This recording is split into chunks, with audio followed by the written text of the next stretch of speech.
자, 그럼 먼저 이승원 평론가 먼저 모셔서 한 주간의 세계 이야기 살펴보도록 하겠습니다. 어서 오세요. 네, 안녕하세요. 이승원입니다. 압도적으로 이번 주의 세계 이야기는 미국 대선 토론으로 집약되는 것 같아요.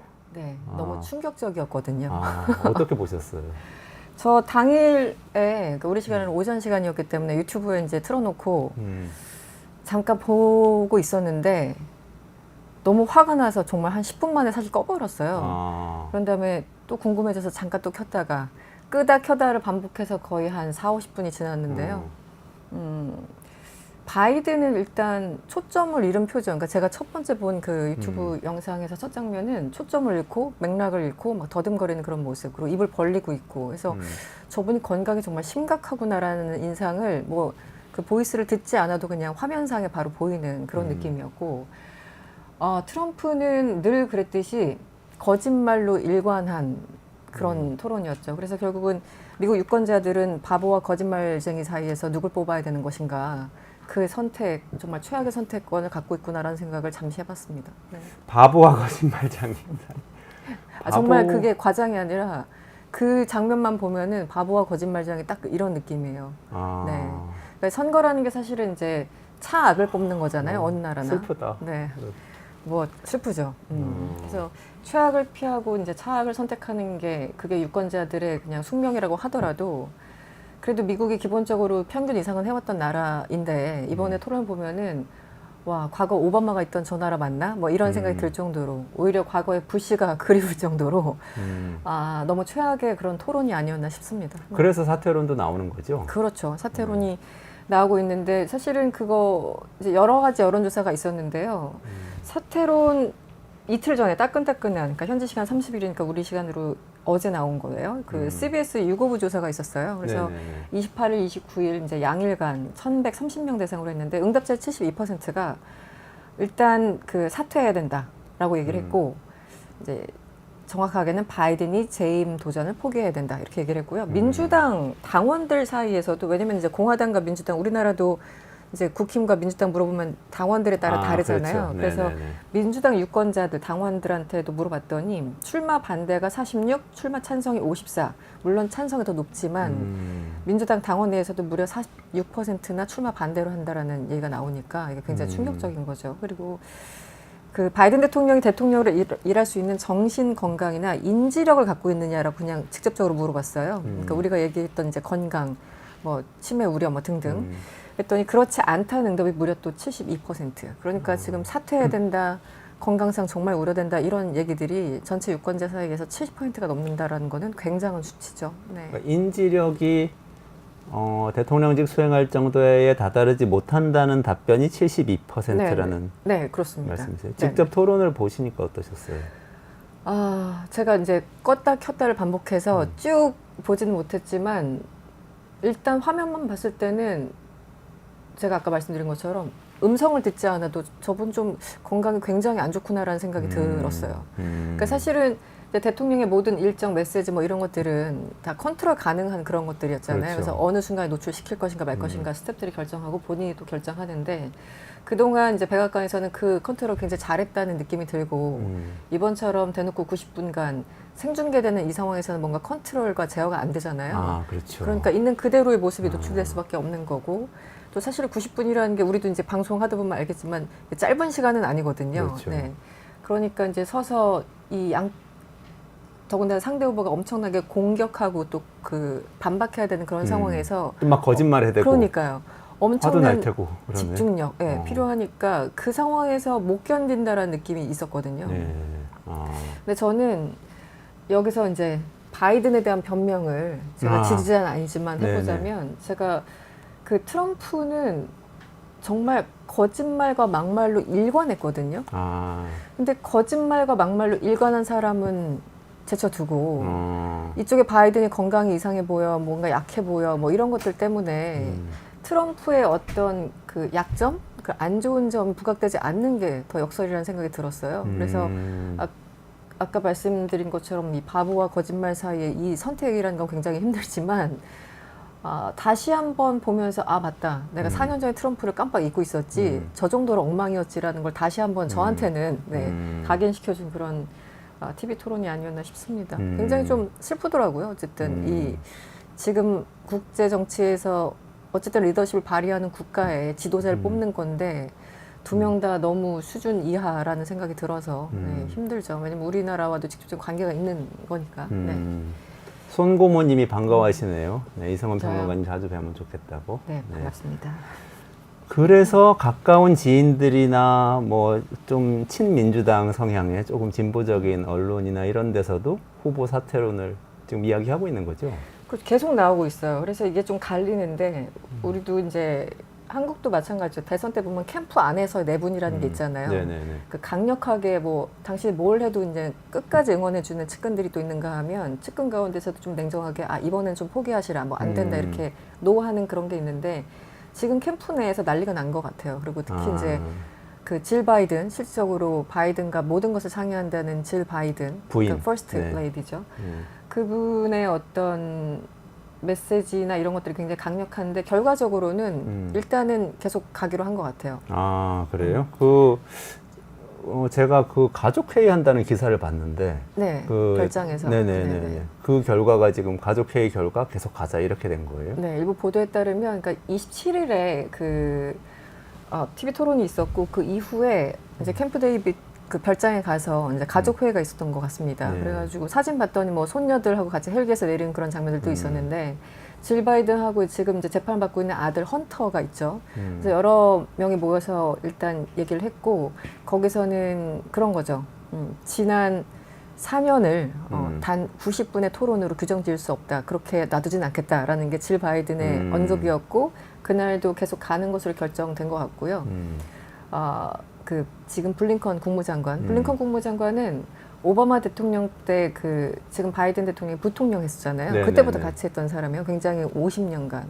그래서 뭐 제2의 에고 소리까지 듣는 게 블링컨 장관이거든요. 네네. 바이든의 분신 같은 사람이다. 분신 같은 사람이에요. 네. 그래서 계속 같이 갈 수밖에 없는 당연히 뭐 옹호해 줘야죠. 정치적으로 뭐 의리도 있는 거고. 그런데 이게 참 안타깝게도 가장 오래된 친구일 수 있는 뉴욕타임즈가 사설로 네. 바이든 사퇴해야 된다. 이 나라를 위해서 사퇴해달라고 정말 간곡하게 요청하는 사설을 실었어요. 사설을요? 네, 사설까지. 그래서 이게 뉴욕타임즈면은 항상 대선 때마다 민주당 민주당이었죠. 후보 지지하는 공식적으로 사설을 지지하는 그렇죠. 사설을 쓰는 언론이죠. 그리고 4년 전에도 실제 바이든 지지했었고 계속 민주당의 혹은 바이든의 우호적이었는데 지금 대표적으로 이제 매체로 따지면 뉴욕타임즈부터 뭐 오랫동안 정말 후원했던 사람들 그리고 뭐 가족 친구들 중에서도 이제 후원자들 친구들 이런 분들이 공개적으로 발언을 하거나 혹은 페이스북에 글을 싣거나 하면서 미안하지만 나는 당신을 사랑하지만 이번만은 좀 막아야 돼. 왜냐하면 트럼프라는 거대 악이 오기 때문에 당신이 드랍을 하면서 이 나라를 구해줘. 뭐 이런 논조로 거의 설득하고 있어요. 눈물이 뚝뚝 흘러내리는 그런 글들이 쭉 나오고 있는데 그래서 지금 내부에서도 굉장히 논란이 좀 있는 것 같습니다. 그렇군요. 근데 일단은 보도는 계속 간다. 계속 가는 걸로 나오고 있다. 네네. 사퇴론이 막 비등하게 올라오고 있지만 일단 일축하고 사퇴 안 하고 가족들도 계속 가라 이렇게 네. 얘기했다. 이제 보도가 나오고 있다는 지금까지는 얘기죠. 그렇습니다. 지지율은 어때요? 변동이 있나요? 지지율은 이게 참 재밌는 게 이제 악시오스 보도에 따르면 27일 날 TV 토론이 있었고 그 다음 날 악시오스 보도가 있었는데요. 이제 여론조사 기관이죠. 이 모닝 컨설트가 유권자 2,000명 정도를 대상으로 조사를 했어요. 그런데 여기서 이제 너무 바이든이 못했으니까 아마도 후보가 좀 교체돼야 되지 않을까, 교체돼야 한다라는 게 60%로 굉장히 많이 나왔어요. 그런데 그거와 별개로 두 후보의 지지율만을 물었어요. 어쨌든 바이든과 트럼프가 나올 때 너 어떻게 할 거야? 거기서는 45대 44, 오히려 오차 범위 내긴 하지만 트럼프가 1%포인트 낮은 수치였습니다. 그러니까 민주당을 지지하는 사람은 정말 안타깝지만 이제 바이든이 마음에 안 들지만 어쨌든 나온다면 찍어야 된다라는 그 생각이 있는 거죠. 그래서 지금 후보 교체론이 높은 것과 그리고 지금 지지하는 지지율은 좀 별개로 어쨌든 생각을 하는 게 좋지 않을까, 냉정하게 봤을 때. 실제로 사퇴를 하라고 주장하는 사람이 많은데 그 실제 사퇴를 할 수는 있어요? 민주당 후보를 지금 쭉 이렇게 예비 선거에서 네. 뽑은 상태 아니에요? 그런데 8월 중순에 전당대회가 있고요. 네. 공식적으로는 그 전당대회를 통해서 공식 민주당 후보가 결정되는 겁니다. 아. 그러니까 사실상 대의원 수를 확보해서 결정이 됐지만 공식적으로는 8월 전당대회에 가야 돼요. 그래서 사례가 있어요. 린든 존슨, 그러니까 케네디 이어받았던 린든 존슨 같은 경우 1960년대죠? 예, 1963년인가요? 60년대 그때쯤이었을 겁니다. 아마 린든 존슨이 63년, 그러니까 케네디 암살 직후에 이제 받아서 69년까지 했는데 아마 재선도 하려다가 그때 7개월인가 앞두고 그만둔 것으로 제가 기억을 하고 있거든요. 네. 그래서 사례가 없는 것도 아니고 어제 포린 팔러스 그 기사를 때 보니까 미국은 이 후보 교체가 너무 늦은 걸까 뭐 이런 글을 썼어요. 그러면서 다른 나라, 전 세계 다른 나라들이 민주주의 시스템에서 선거를 어떻게 하고 있는지 쭉 나왔어요. 뭐 남미, 아시아 등등. 한마디로 이렇게 오랜 기간 뭐 당원 선거, 예비 선거까지 해가지고 1년 내내 선거하는 나라는 미국밖에 없다. 그러니까 우리도 늦지 않았다라는 논조에 글을 실었습니다. 네, FP에서. 그래서 어쨌든 자진 사퇴하거나 이제 8월 전당대회에서 반란표가 나오면 돼요. 그러니까 당원의 한 절반 이상이 일단 600명 이상이 지지하면 되거든요. 그래서 그러니까 전체 대의원에서 대의원, 그 네. 자리에서 600명 이상 지지를 하면 그렇죠. 이론적으로 대선 후보가 된다. 네, 네. 그래서 지금 민주당 대의원 수는 올해 기준으로는 3,933명이래요. 네. 그래서 여기서 600명 대의원 서명을 받아야지 대선 후보로 나올 수 있죠. 네, 네, 근데 그동안 이제 예비선거 계속 쭉 해왔기 때문에 그 표에 기반해서 사람들이 이제 바이든을 당연히 뽑겠지만 그러니까요. 네. 이론적으로 논리적으로 보면은 뭐 아니 갑자기 막 대의원들이 마음이 바뀌었어. 이거 도저히 안 될 것 같아. 그래서 마음 먹으면 되긴 돼요. 그러니까 예를 네. 들어서 정말 가상의 인데 네. 미셸 오바마가 네. 오바마 전 대통령의 부인이 안 되겠다, 내가 나서야겠다 해서 대의원 그 전당대회장 가가지고 네. 600명 서명을 대의원들한테 직접 받아. 네. 그러면 거기서 출마를 그냥 네. 할 수 있다는 거죠. 네, 대선 후보로 일단 나올 수 있고 후보로. 대의원의 과반의 표를 얻으면 대선 이제 후보. 그러니까 경선에서 이제 후보가 있고 실제 본회의래요 오늘 국회 기사 선거. 너무 많이 예. 읽어가지고 네 과반의 표를 얻으면 대선 후보로 이제 민주당의 마지막 후보로 되는 거죠. 그래서 그 정말 가상으로 그냥 생각을 했을 때 그런 시나리오도 가능하긴 합니다. 가능하다. 네. 어. 대의원들이 그렇게 하겠다는데 네. 바이든 안 되겠어. 뭐 이런 생각. 근데 어렵겠죠. 뭐. 왜 어렵죠? 이게 지금 어쨌든 미국 선거 일정 그들의 관성대로 보면 이미 사실상 바이든이 후보라고 해서 계속 이제 운동을 해왔고 선거 운동을 해왔는데 어렵지 않을까요 현실적으로? 네, 바이든은 내가 직접 자진 사퇴할 거야라는 게 아니면 좀 본인이 어렵지 사퇴해야 않을까? 된다. 그래야지 그건 이제 사퇴시키긴 100%인 어렵다. 거고. 네. 본인이 어렵죠. 사퇴하면은 그때 우리 한번 몇 주 전에 한번 다뤘던 것 같아요. 본인 사퇴하면 그 자리에서 바로 누군가 출마해가지고 저한테 표를 주세요 하고 이렇게 경선이 진행될 수도 있다는 거죠. 전당대회 가서 방금 말씀드린 것처럼 뭐 대의원 서명 받아서 당내 후보가 되고 과반이 찬성하면은 민주당 후보가 되는 거죠. 그래서 지금 이름 나오고 있어요. 뭐 케빈 그 캘리포니아 주지사 하고 뭐 미시건 주지사 뭐 등등해서 서너 명 이름이 나오고 있는데 인지도와 뭐 지지율이 워낙 낮기 때문에 이제 어쨌든 이름이 거론만 되는 거고 실제 가능성은 매우 낮아 보입니다. 그렇죠. 네. 그렉 리트먼이나 하여튼 우리나라엔 네. 잘 알려지지 않은 네, 이름들이죠. 네. 그분들 미셸 오바마는 알려져 있는데 미셸 오바마 얘기가 사실 나왔었죠. 네. 네, 워낙 뭐 인기가 많으니까 그래서 여성이고 또 흑인이고 어떻게 보면은 미국 선거도 미국도 여전히 보수적인 나라에서 굉장히 핸디캡을 갖고 있지만 그래도 바이든보다 낫지 않을까라는 아이디어 때문에 미셸 오바마 얘기 나왔었죠. 근데 본인이 뭐 완강하게 안 한다고 그래가지고 네. 없던 일로 된 상태인 거죠. 네. 그래서 니키 헤일리 같은 경우도 이 TV 토론 이후에 뭐 인터뷰를 했는데 사실상 민주당에서 더 젊은 사람이 나오면 공화당이 불리해 뭐 이러면서 이제 또 트럼프를 살짝 디스하고 뭐 이런 발언들을 좀 했는데요. 근데 사실 선거라는 게 일종의 좀 드라마여야 하는데 너무 좀 재미가 없어서 저도 혹시 이제 이번에 혹시 전당대회 이변이 일어난다면 어떨까 상상을 조금 해보긴 했습니다만 가능성은 좀 맞아요. 힘들죠. 네. 근데 예전에는 지난 선거 생각해 보면 진짜 그때는 뭐 버니 샌더스도 있었고 맞아요. 초기엔 엘리자베스 워런 하버드대 교수 같은 사람도 있었고 버니 샌더스는 또 사회주의자고 민주당은 아니었는데 들어와서 경선하고 막 이런 그랬죠. 역동성이 있었는데 이번에는 뭐 경쟁자가 민주당에는 없잖아요. 그래서 역대 가장 재미없는 선거가 될 거라고 제가 말씀을 드렸잖아요. 네네네. 근데 진짜 TV 토론을 보고 나니까 더 재미없고 기력이 떨어진다고 해야 되나? 뭐 그런 느낌? 그래서 다시 이제 트럼프가 될 가능성이 조금 더 있을 수는 있는데 그래서 요즘은 이제 트럼프가 된다면 어떻게 될 것인가가 또 외신에 이제 도배를 하고 있습니다. 어저께만 해도 포린 어페어스의 그 빅터 차 교수, 빅터 차 우리나라에 자주 언급되죠.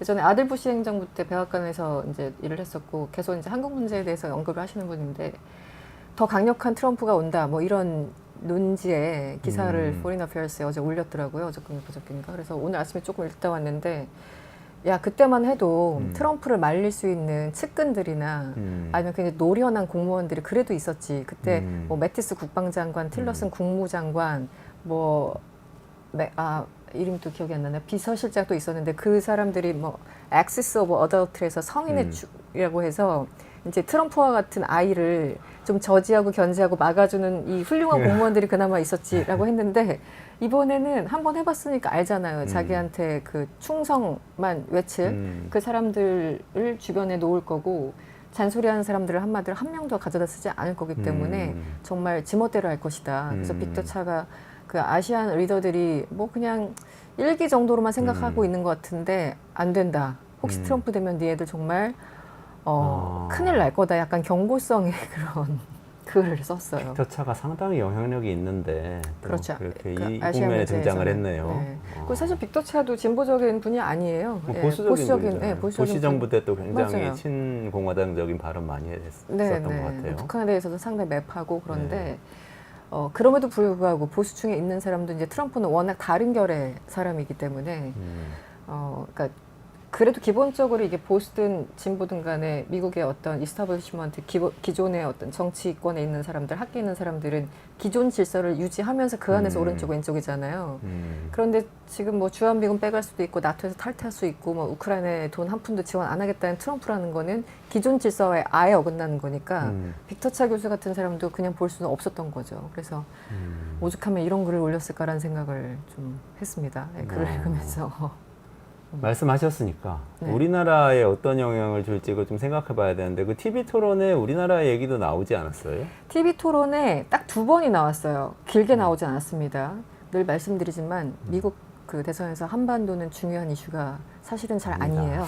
네. 우리만 중요하게 생각하죠. 네, 우리는 국제사회에 무슨 회의 있으면 맨날 북한 관련해서 무슨 발언 한 줄만 이제 과대 포장하는데 정말 일부분의 얘기일 뿐이고 의제일 뿐입니다. 뭐 현실 그렇습니다. 그런데 이제 일자리, 경제 얘기하면서 트럼프와 바이든이 한번 붙었고 그러니까 바이든이 거기에 대해서 반박한다고 내가 한국 가서 지금 그 반도체 뭐 공장 어쨌든 지금 미국에 짓고 있잖아요. 그래서 투자를 얼마나 끌어모았는데 그래서 일자리를 얼마나 많이 만들었는데 하면서 이제 본인의 치적을 강조하면서 한반도, 그러니까 한국을 언급했고요.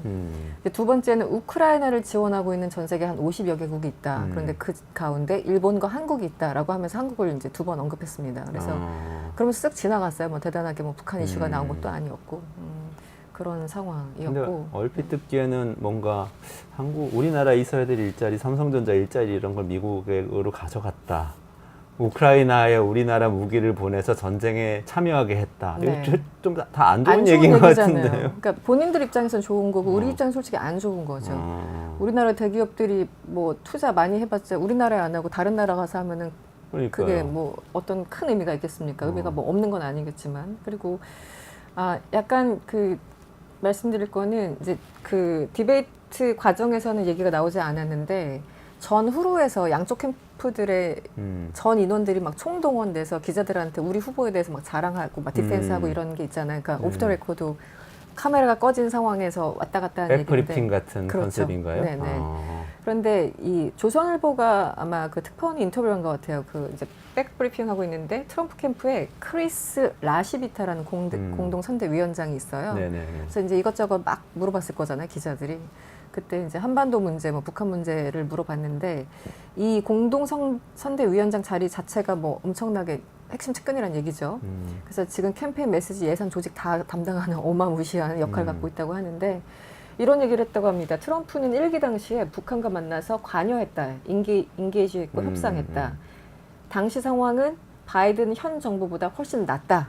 여기까지만 일단 얘기했어요. 그러니까 어쨌든 트럼프가 되면 다시 한번 좀 대화를 시도하지 않을까라는 뉘앙스를 가진 그런 거였거든요. 물론 하겠다 안 하겠다는 후보가 결정할 거라서 내가 언급할 사안은 아니다라고 전제 조건을 달긴 했지만 기본적으로 이제 북한에 대해서 그렇게 언급을 한 거 보면은 다시 또 이제 김정은이 속으로 트럼프를 응원하고 있지 않을까 그런 생각도 살짝 드네요. 그러네요.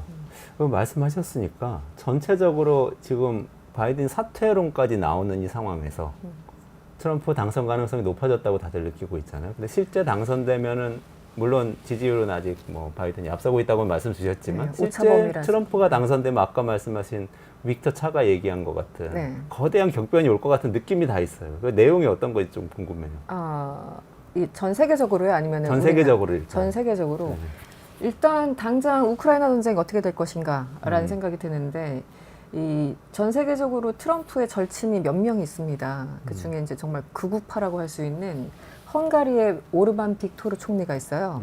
지난 3월에 트럼프 절친끼리 이제 만난 거예요. 근데 이 자리에서 트럼프가 자기가 당선이 되면은 우크라이나에 한 푼도 주지 않겠다는 얘기를 그때 오르반 총리한테 했다는 얘기를 이제 전언을 해서 보도에 나왔거든요.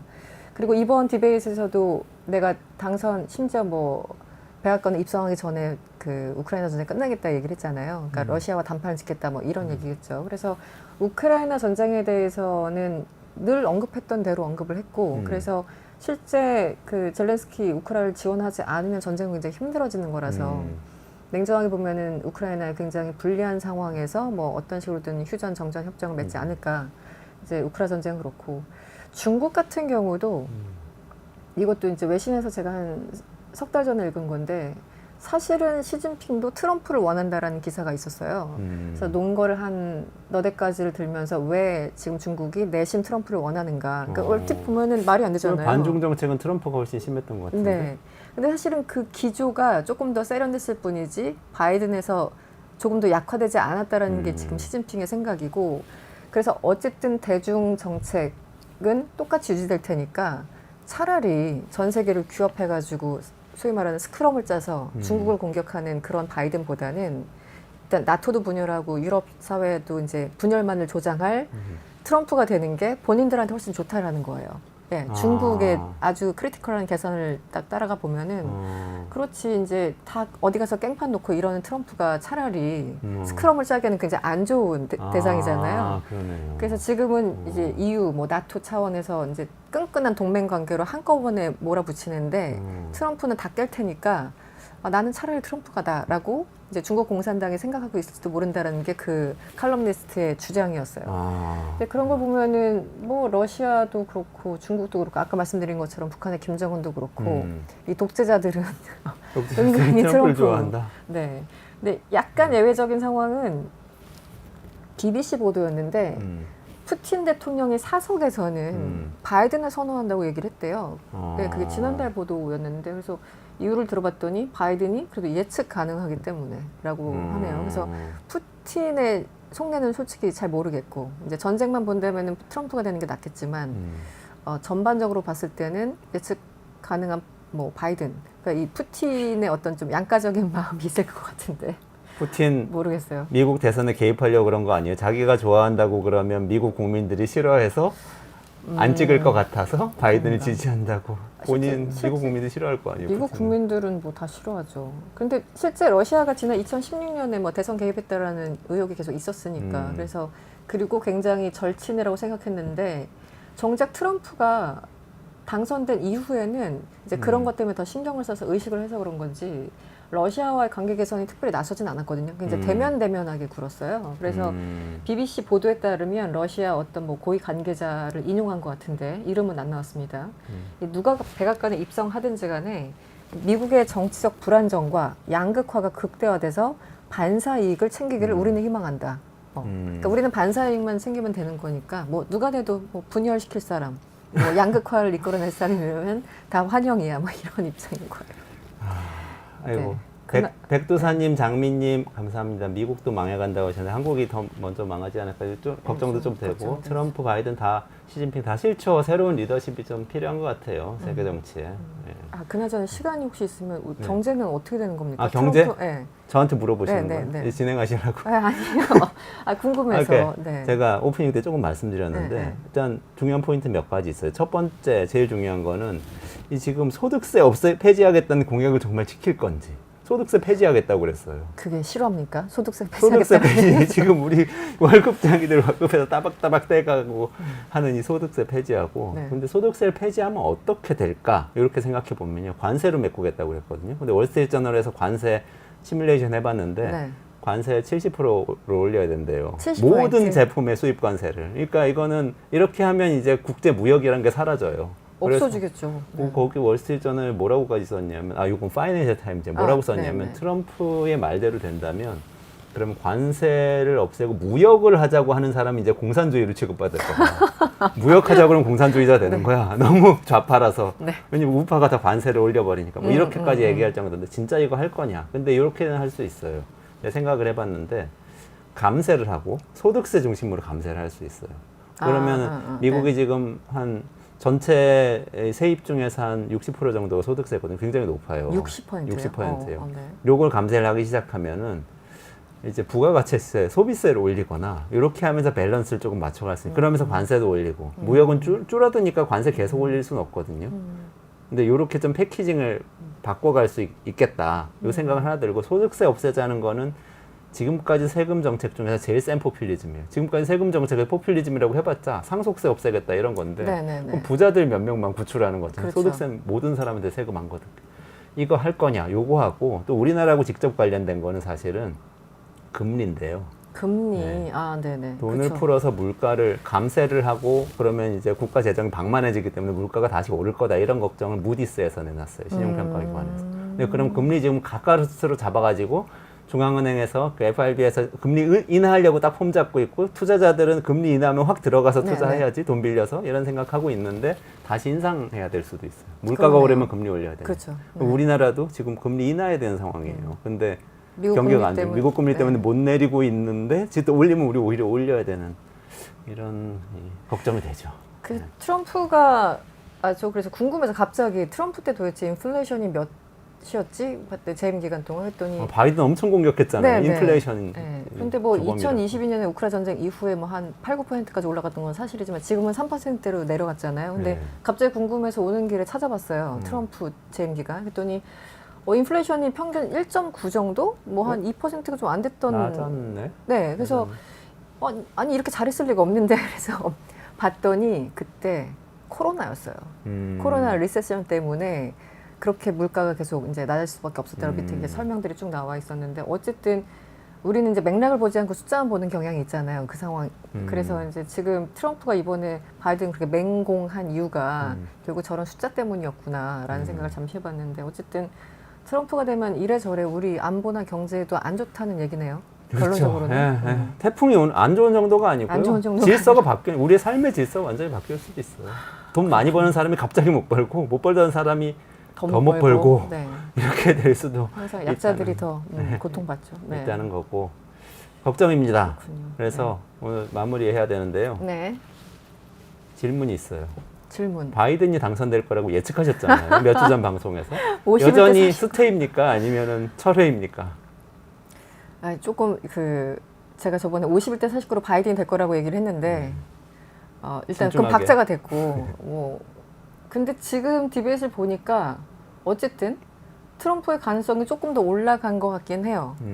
그런데 이제 이런 거죠. 뉴욕타임즈가 사설에서 바이든한테 그만두라고 했지만 어쨌든 바이든과 트럼프가 나오면 그 사설을 쓴 뉴욕타임즈의 에디터가 과연 바이든을 찍을 것인가 트럼프를 찍을 것인가 뭐 그런 거죠.